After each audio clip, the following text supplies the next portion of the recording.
Hello and welcome to the Daily Mill for Sunday, the 15th of December 2024. In today's Mill news, it has begun with the Sunday papers. Obviously, Sunday, a lot of rumours and transfer rumours and stuff get posted on Sunday, but obviously, manager changes posted on Sunday. Rumours of that.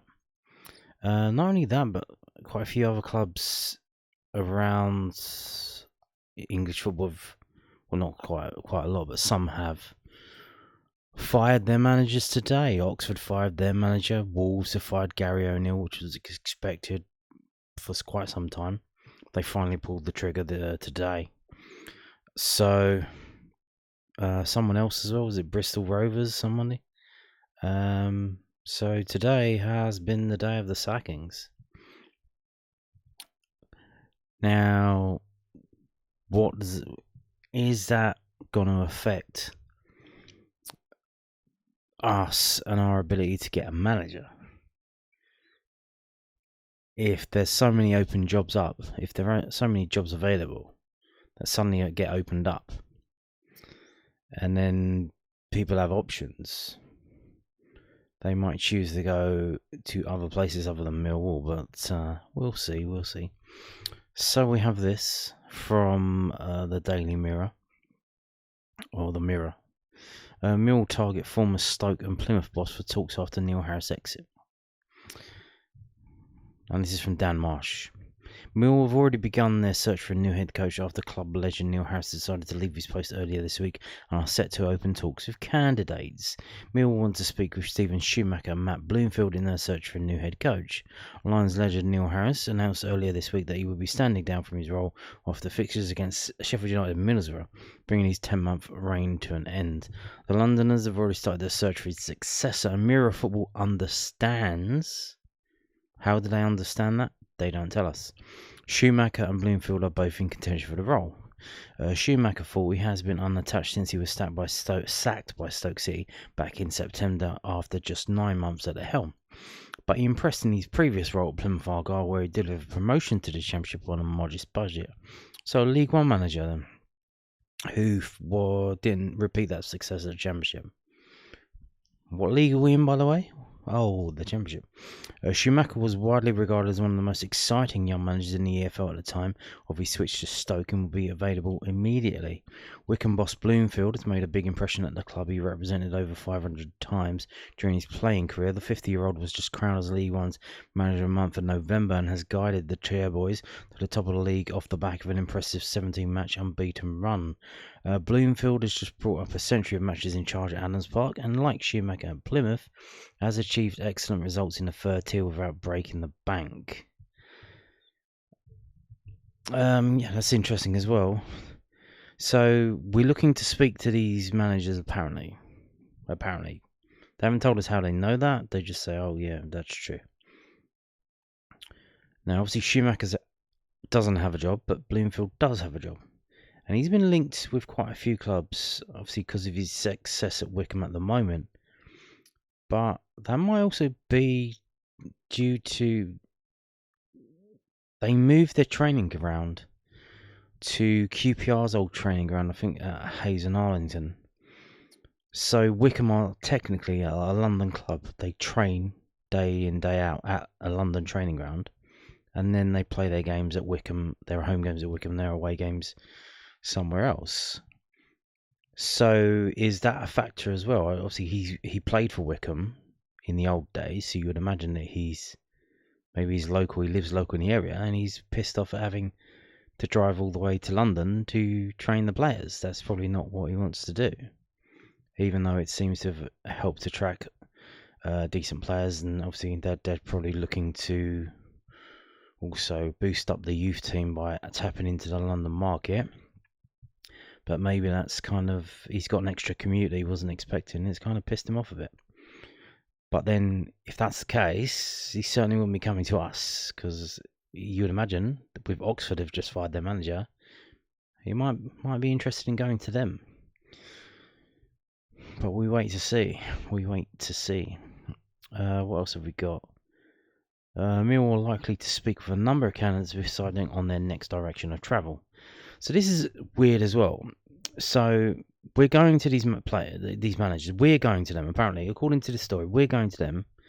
And what are we saying? We're saying, oh, we think you might. So we're headhunting them, but we're not headhunting them for the job. We're headhunting them for an interview. We're calling them and say, hey, we like the cut of your jib. Would you like to interview for this job? You haven't. No, we're not. No. We're not saying you've got the job. You're going to throw your hat into the ring and we'll interview you.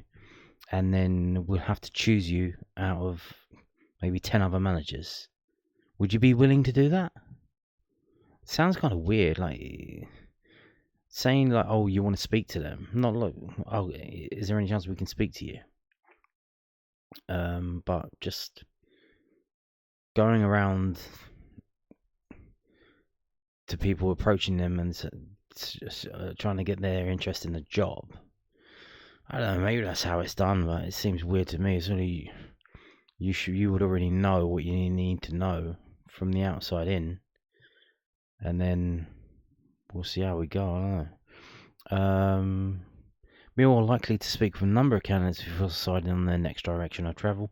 Lincoln City's Michael Scubala is another impressive coach from League One. Oh, again, League One. Is that because that's where we're going next? Are we going to go down into League One? Dave Challoner of Stockport County. Former Preston North End boss Alex Neil could also be spoken to by the Lions hierarchy. Mill's next championship match is on Saturday against Blackburn Rovers at the Den. And I would imagine tomorrow, I'll tell you what's probably going to happen. So when would this be? Probably tomorrow or Tuesday. We will have pictures from training, and then they'll tell us, oh, Adam Barrett is, caretaker manager, overseeing training ahead of the Blackburn game. You know how it goes. So obviously we got that from the Mirror. We also got this from InsideFootball.com. Mill had a Wycombe Boston managerial shortlist. Yeah, well, we already knew this, but again, the man that always gets linked with these kind of things, Alan Nixon, was a journalist. He created his own Patreon to make money from his sources. So he has private conversations behind the scenes, and then he charges fans money to then pass that information on to them. Because he was doing it for free on Twitter, and then figured, hang on a minute, maybe I can make a few shekels out of this. And that's what he does now. So this is according to him. So Championship outfit Millwall put Wycombe Wanderers manager Matt Bloomfield on their shortlist to replace Neil Harris, but will have to pay compensation to take him away from the League One club. Millwall are without a manager after Harris left his post following the Championship match against Middlesbrough. The club, who currently sit 13th and are 9 points adrift of a playoff spot, are now on the lookout for someone to replace the 47-year-old. They have already prepared a shortlist and have former Preston North End boss Ryan Lowe on that list. Lowe has been without a job since leaving his post back in August and could be cheaper and easier option to consider. However, a new name has now been added to that in the form of Wycombe boss Bloomfield. The 40-year-old has done a decent job at Wycombe and was voted the EFL League One Manager of the Month for October. Mill, though, would have to pay a compensation fee in order to take Bloomfield away from Wycombe. Again, according to a journal, like this was rumoured before, and when the book, this is a weird thing as well, when the bookies, I think there's only one bookie, we'll get onto that in the next thing. When the book first opened about betting on the next Mill manager, Matt Bloomfield, weirdly, was 2-5. Which, when it starts to get really low like that, that almost seems like it's almost guaranteed that somebody knows something and they put money on it and it's driving the price down. Because these prices change wildly depending on when the money starts coming in.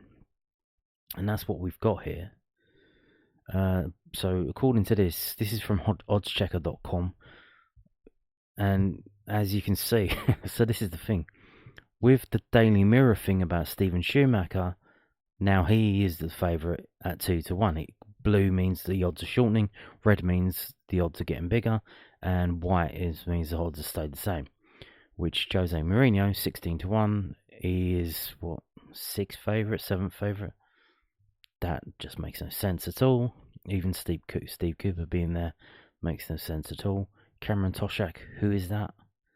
Is that John Toshak's kid? Never heard of him. Who's he managing? Who's he coaching?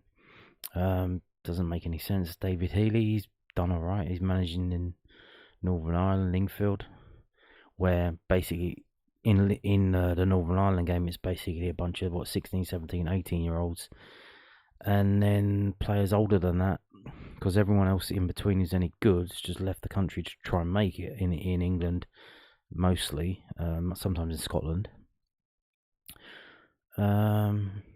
So yeah, this is how it goes. And if we go down, we can not just to see the names, but we go down to see Dean Holden. Is he still around? Is that the guy, the striker used to be a striker at Wimbledon and Watford? Is that guy? Or have I mixed him up with someone else? Dean Holden. So here we go. But most popular bets. So this is what affects the money as well, the prices. So we have Mark Robbins is 27% of the bets. Matt Bloomfield is 23% of the bets. Now, I believe it's just this website, the people who click on the link to go through, and then they can track it. So it's not all, they just know that. So what's next? 19% of bets is other people. 12% of bets is Jose Mourinho. So I think that's people just having like a quid here or maybe a £5 there, just as a laugh. It's fun. They're being silly. 10% of bets for Steve Cooper. 9% of bets for Stephen Schumacher. So that's how it goes.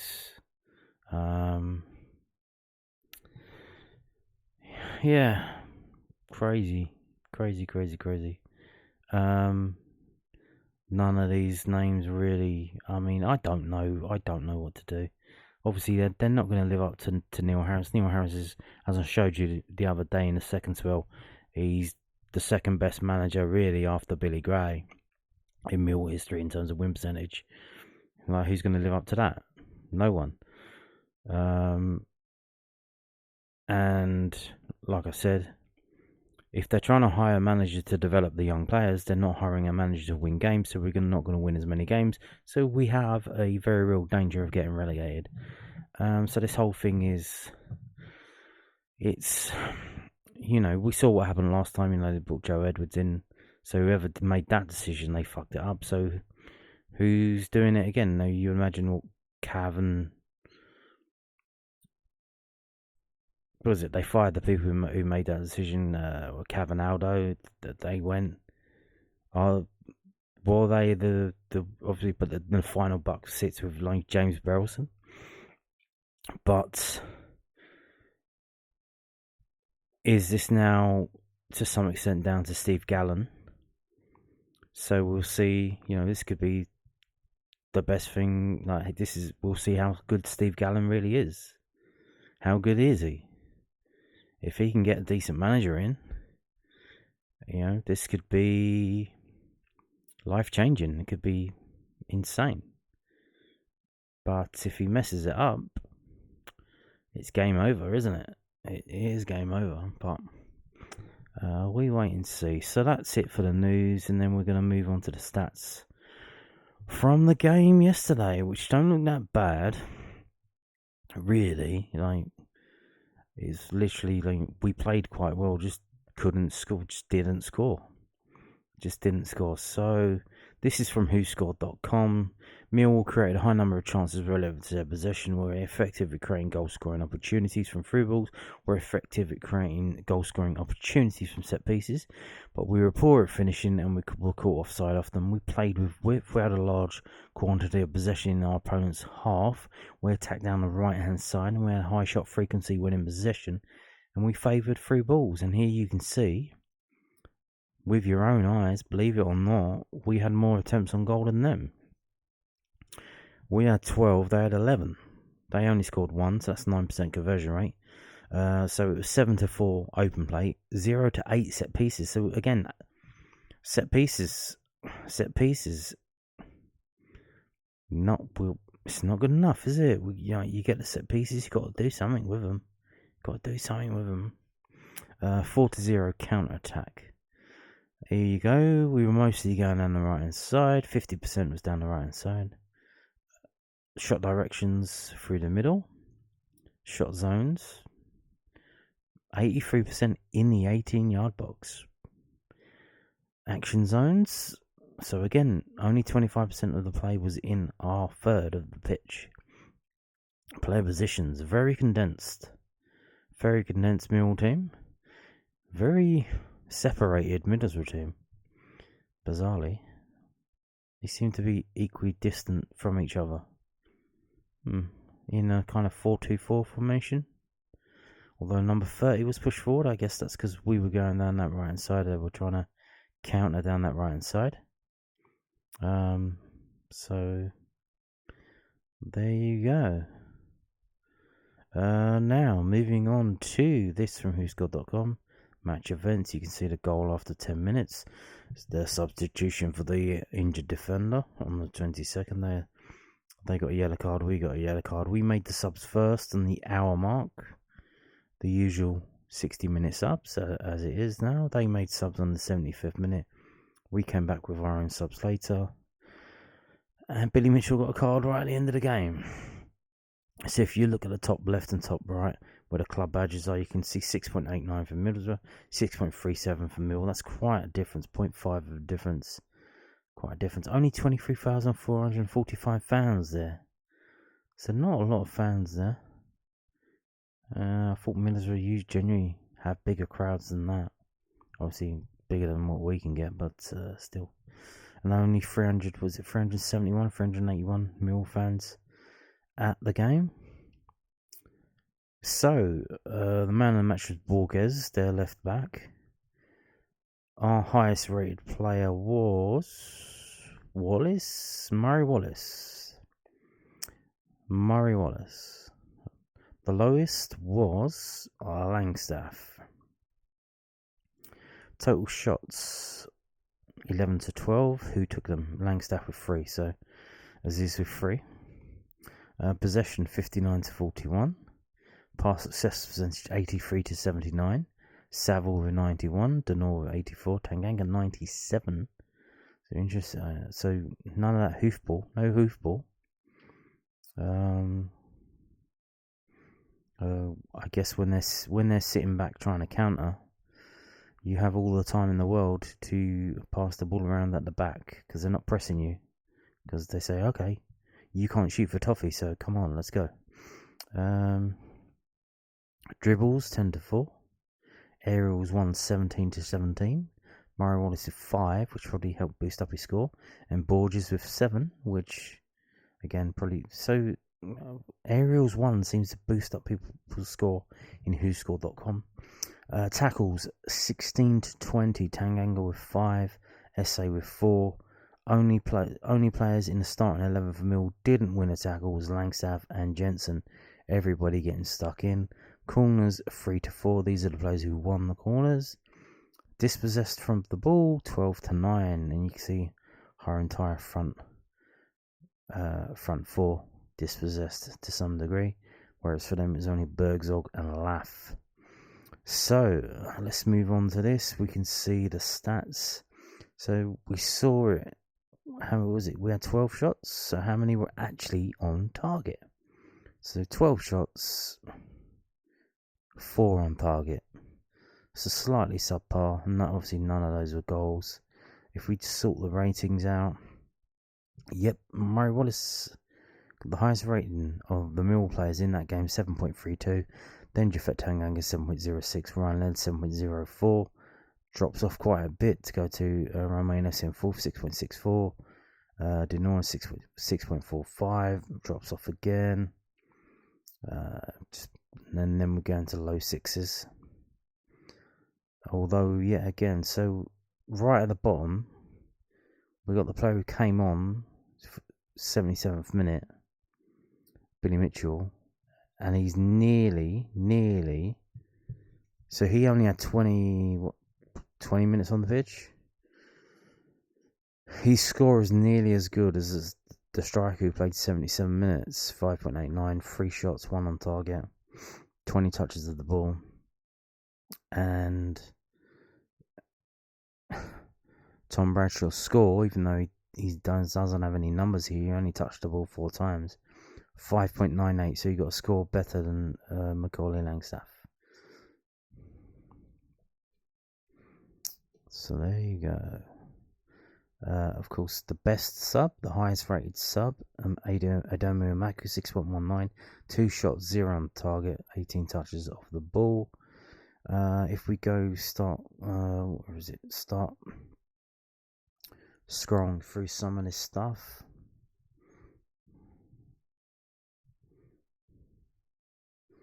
So they said we were offside a lot, 3 times offside.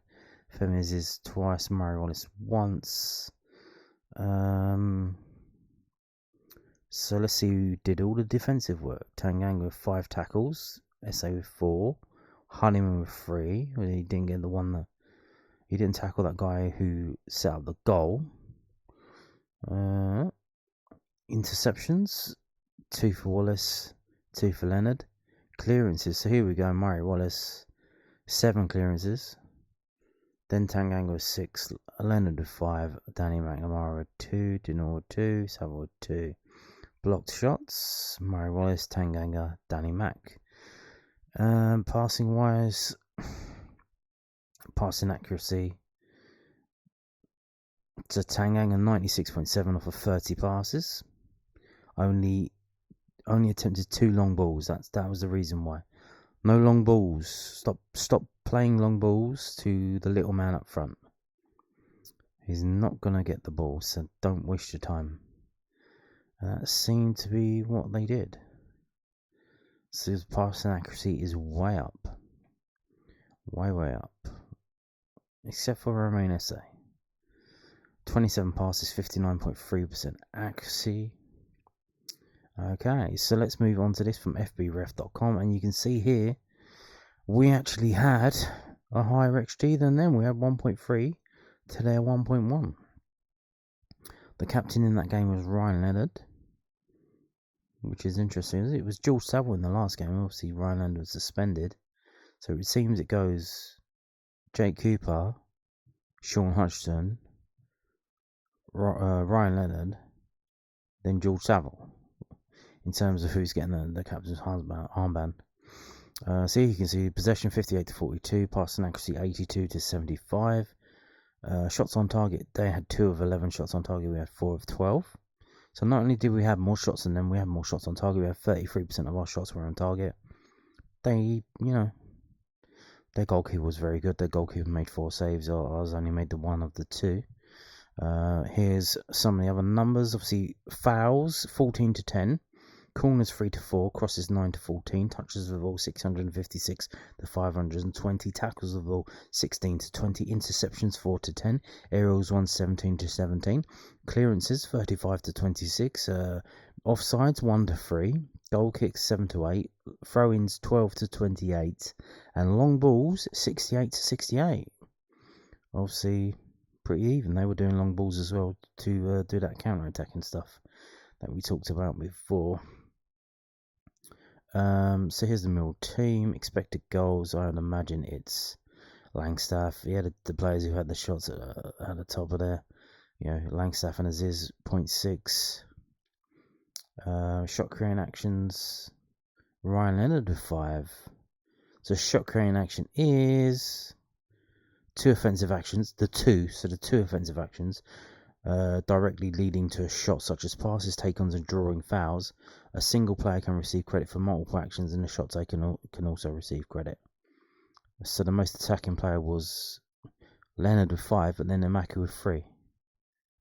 He came on for 32 minutes. He's number 2 in shot creating actions.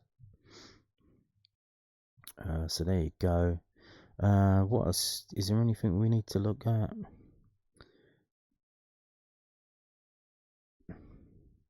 We'll just cycle through these and see if anything catches our eye. Not really. Again, carries of the ball and progressive distance. So Total distance, Murray Wallace 251 yards, 106 of that was towards the opponent's goal. And then George Saville, but in terms of progressive distance, Casper, George Saville, Danny Mack, but Murray Wallace was the main one. In terms of, Romain Esse, 3 attempts at taking on the player, all 3 successful, 100%. Not bad.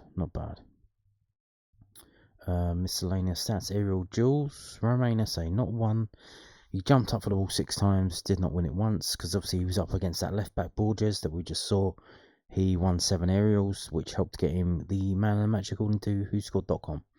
So that was not good. And Murray Wallace 1-2 lost. So there you go. So let's go down his goalkeeping stats. Shots on target against 2, goals against 1, saves 1, save percentage 50%. Post shot XG was 0.4. What are we looking at? The average length of his pass was 53.7 yards. The average length of his goal kick was 50.4.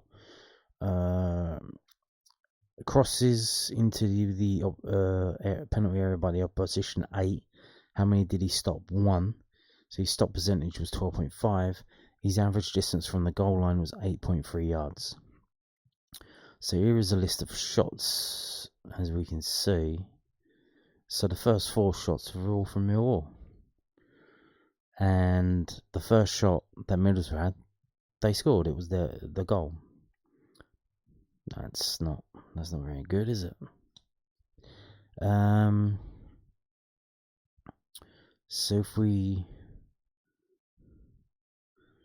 you can see we were very defensive, very good at defending, blocked that shot. So the XG is based on where the player shot the ball, and the post shot XG is based on where the opposition players are defending that.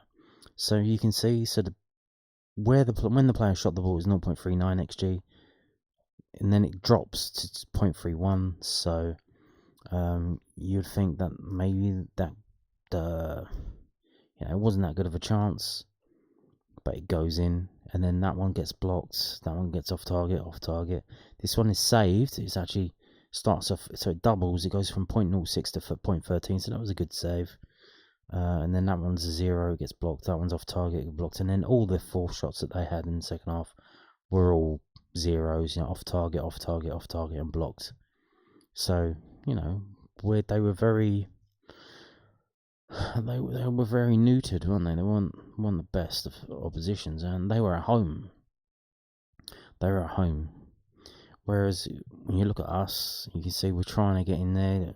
You see, if you look at the distance, you can see they're all there or thereabouts, between 10 and 20 yards. There's one 21 yards out. So we're not really taking long pot shots. We're trying to get into that area, we're trying to get into that box, we're trying to work it in there. The first shot, so you can see blocked, off target. That one was saved. And this one, it jumps up. Femia's is 0.46 to 0.67, so it jumps up a little bit. It got saved by the keeper. So the keeper made some saves. 17 yards. Esse left-footed, that was saved. That one was blocked. And then Murray Wallace 0.03 to 0.15, and he got saved. So there you go. What can you say? I don't know. It's 3 defeats in a row now, is it? Yep, 3 defeats in a row. We've got no manager. Oh dear. Happy Christmas, everyone. And on that note, thank you for watching, and goodbye.